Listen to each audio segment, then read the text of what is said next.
Ziet u die lange, eenzame weg achter mij liggen? Vandaag is daar een eind aangekomen. Ik voel mij een gelukkig mens, Heer, in de hemel waar u mij beschermt. Hier ben ik veilig en ver weg van hen. Van hen die mij sloegen en trapten alsof ik een rat was. Een rat met pest besmet.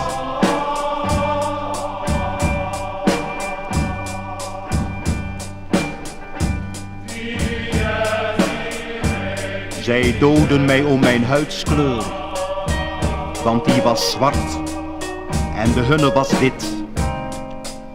Dat verschil bracht hen ertoe over mij te willen heersen en mij te krenken tot in het diepst van mijn ziel.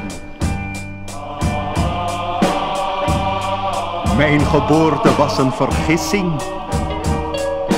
die slechts diende om mij het geluk te bezorgen, ver weg van het geweld en het leed waaronder wij allen gebukt zijn gegaan.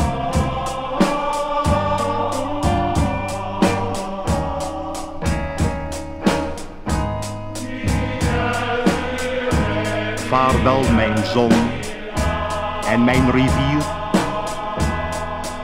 Vaarwel mijn huis en mijn vrienden. Zorg goed voor mijn moeder en laat ook haar niet als een dier vertrappen. Mij deren de striemen en wonden niet meer. En nooit meer zullen ze worden opengereten. Want terwijl zij schreeuwden, de dood in jij zwarte, beseften zij niet dat toen pas mijn leven begon.